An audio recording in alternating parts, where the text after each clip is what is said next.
Hey guys, welcome back to the DSC series level 1। और आज की हमारी प्रॉब्लम है search in rotated sorted array. इस प्रॉब्लम को समझने से पहले हमें समझना होगा what is the meaning of rotated sorted array. तो चलिए समझते हैं। सपोज कीजिए आपके पास एक गिवन एरे है 1 2 3 4 5 6 7। अगर आपको कोई भी एरे के किसी भी एलिमेंट से आपको उस एरे को रोटेट करने के लिए बोलता है, तो आपको सिंपली उस एलिमेंट को और उससे आगे के सारे एलिमेंट्स को उस एरे में उठाकर फ्रंट में पुश करना है और बाकी एलिमेंट्स को ऐसे ही रहने देना है, और ये हमारा रोटेटेड सॉर्टेड एरे कहलाएगा। सपोज कीजिए इस गिवन एरे में अगर आपसे कोई फोर्थ एलिमेंट से इस एरे को रोटेट करने के लिए बोले, तो आप क्या करोगे? आप सिंपली 4 और उससे आगे की सारी वैल्यूज़ को उठाकर इस एरे के फ्रंट में पुश करोगे और बाकी की वैल्यूज़ को ऐसे ही रहने दोगे। तो ये हमारा रोटेटेड सॉर्टेड एरे कहलाएगा। और हमें इसी kind of rotated sorted arrays के अंदर अपनी टारगेट वैल्यू को सर्च करके उसके इंडेक्स वैल्यू को रिटर्न कराना है। अब किसी भी एरे के अंदर अपनी टारगेट वैल्यू को सर्च करने का ब्रूट फोर्स सॉल्यूशन हो सकता है कि हम उस एरे के एक एक एलिमेंट को अपनी टारगेट वैल्यू से कंपेयर कराएं और उसको मैच करने के बाद उसकी इंडेक्स वैल्यू को रिटर्न करा दें। लेकिन यहाँ पर हमारी टाइम कॉम्प्लेक्सिटी होगी बिग ऑफ एन। और यदि अगर हमें अपने सॉल्यूशन को ऑप्टिमाइज़ करना है तो हम यहाँ पर अपना बाइनरी सर्च भी यूज़ कर सकते हैं। लेकिन आपके माइंड में एक क्वेश्चन आएगा कि बाइनरी सर्च तो सिर्फ सॉर्टेड एरे के अंदर ही यूज़ कर सकते हैं। यहाँ पे भी हमारा एरे पहले सॉर्टेड था, फिर उसको रोटेट किया गया है, तो ये हमारा काइंड ऑफ मॉडिफाइड एरे है। सेम ऐसे ही हमें अपने बाइनरी सर्च को भी मॉडिफाई करना होगा, तो उसको हम अपने सॉल्यूशन पार्ट में देखेंगे।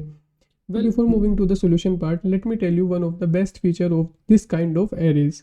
इस तरीके के एरेज के अंदर आप किसी भी एक एलिमेंट को कंसीडर करोगे तो आपके पास दो साइड होंगी, लेफ्ट साइड और राइट साइड, और हमेशा आपके पास एक साइड शॉर्टेड होगी। कैसे देखते हैं।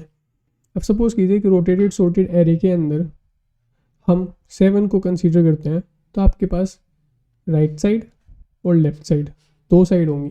लेकिन क्या आपके पास एक साइड शॉर्टेड है? यस, आपके पास लेफ्ट साइड शॉर्टेड है।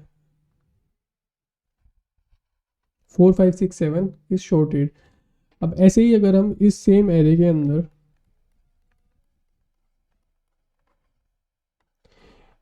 हम वैल्यू 1 को कंसीडर करते हैं, तो हमारे पास दो साइड आती है, राइट साइड और लेफ्ट साइड। क्या हमारे पास एक साइड शॉर्टेड है? यस, हमारे पास राइट साइड शॉर्टेड है।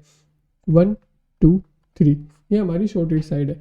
तो इस फीचर का यूज़ हम कैसे कर सकते हैं अपने सॉल्यूशन में, तो देखते हैं सॉल्यूशन पार्ट में। तो let's move to the solution part. Simply binary search में हम अपनी मिड वैल्यू को फाइंड करने के बाद अपनी टारगेट वैल्यू को उसकी लेफ्ट साइड वैल्यूज़ और राइट साइड वैल्यूज से कंपेयर कराने के बाद उसकी एक साइड को एलिमिनेट करते हैं। लेकिन हमारे पास न्यू एरेज के अंदर सिर्फ एक साइड शॉर्टेड होगी, तो हमें उसी शॉर्टेड साइड का यूज़ करके अपनी टारगेट वैल्यू को फाइंड करना है। तो सिंपली हमें अपने सोल्यूशन में 3 टास्क करने हैं। सबसे पहला टास्क, हमें अपनी शॉर्टेड साइड को डिफाइन करना है। आइए देखते हैं कैसे। अब सपोज कीजिए हमारे गिवन एरे में हमारी मिड वैल्यू 7 है और हमें अपनी शॉर्टेड साइड को डिफाइन करना है। तो हम अपनी मिड वैल्यू को अपनी लेफ्ट मोस्ट साइड वैल्यू से कंपेयर कराएंगे और अपनी राइट मोस्ट साइड वैल्यू से कंपेयर कराएंगे। तो जैसे कि हम देख सकते हैं कि हमारी mid value left most side value से ग्रेटर देन और इक्वल टू है, तो हमारी लेफ्ट साइड हमारी शॉर्टेड है, एज वी कैन सी 4 5 6 7।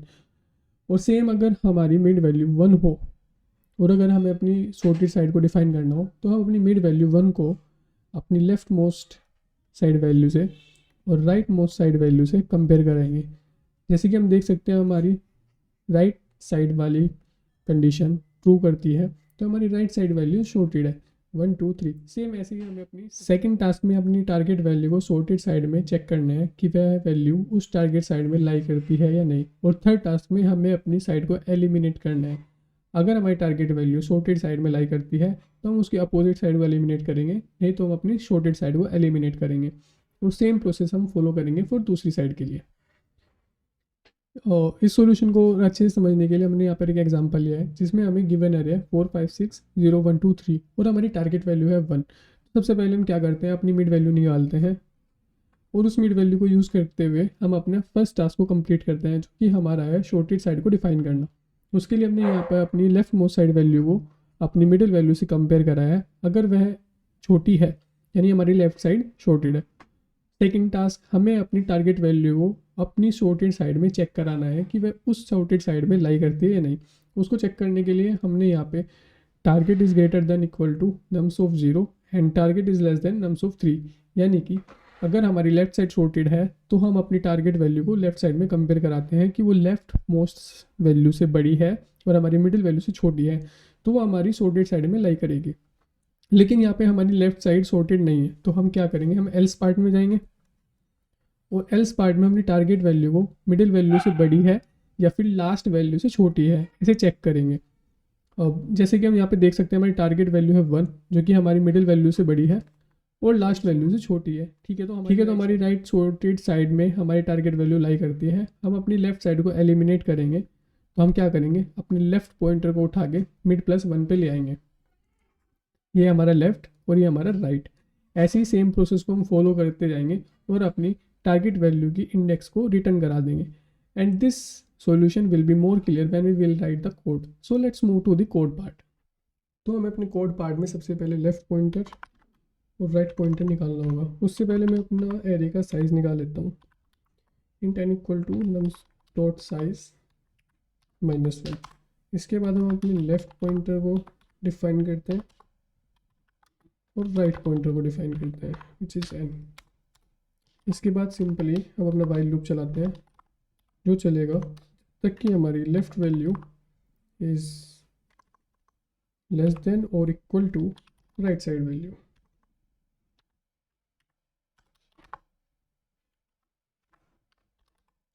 अब सबसे पहले अपनी मिडिल वैल्यू को निकालते हैं। Int mid equal to left plus right divide by 2। अब हमें यहाँ पे अपना फर्स्ट टास्क कंप्लीट करना है विच इज़ हमें अपनी शॉर्टेड साइड को डिफाइन करना है। तो सबसे पहले हम अपनी मिडिल वैल्यू को चेक करते हैं अपनी लेफ्ट मोस्ट साइड वैल्यू से। अगर हमारी mid value is greater than और equal to the left most side value,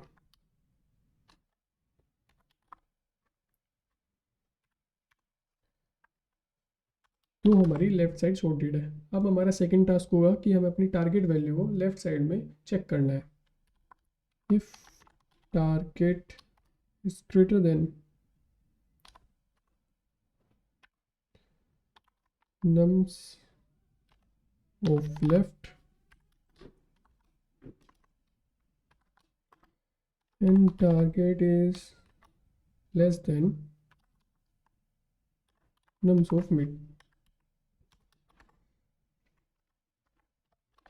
अब हमारा थर्ड टास्क, हमें एक साइड को एलिमिनेट करना है। अब ये कंडीशन से हमें पता चलता है कि हमारी target value left shorted side में अपीयर करती है, तो हमें अपनी राइट साइड को एलिमिनेट करना है। कैसे, right equal to mid -1 simple. और अगर हमारी लेफ्ट सॉर्टेड साइड में हमारी टारगेट वैल्यू लाइन नहीं करती है तो अपनी लेफ्ट साइड को ही एलिमिनेट करना होगा। इसके लिए हम लेफ्ट इक्वल टू मिड +1 अपने पॉइंटर को मिड +1 वाली पोजीशन पे पहुंचा देंगे। अब सेम 3 टास्क हमें अपनी राइट साइड के लिए करना है। तो अगर हमारी राइट साइड सॉर्टेड है, सिंपल हमें अपनी टारगेट वैल्यू को चेक करना होगा। इस target is greater then nums of mid and target is less than or equal to nums of n। यानी कि हमारी टारगेट वैल्यू राइट की सॉर्टेड साइड में अपीयर करती है, तो हम अपनी लेफ्ट साइड को एलिमिनेट करना होगा। कैसे, लेफ्ट इक्वल टू मिड +1। और अगर हमारी राइट सॉर्टेड साइड में अपनी टारगेट वैल्यू लाइन नहीं करती है तो हम अपनी राइट सॉर्टेड साइड को ही एलिमिनेट कर देंगे। Right equal to mid -1।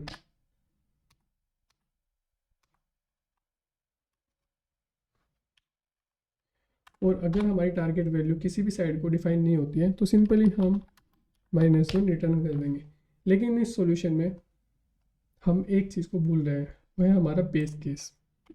हमारा बेस केस क्या होगा, अपनी मिड इंडेक्स वैल्यू को निकालने के बाद हम हमेशा अपनी टारगेट वैल्यू को उस मिडिल वैल्यू से कंपेयर कराएंगे।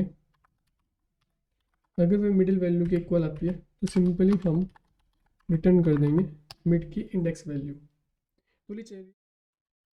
चलिए अपना सिंटैक्स एरर चेक करते हैं। So I think we have done one mistake in our code. Okay, हम इसको बंद करना भूल गए हैं. So let's check our code again. Oh, we have done one more mistake, which is if okay, हमने टारगेट की स्पेलिंग गलत की है यहाँ पे target. Okay okay, so our code is correct. Now submit the solution and our solution is accepted.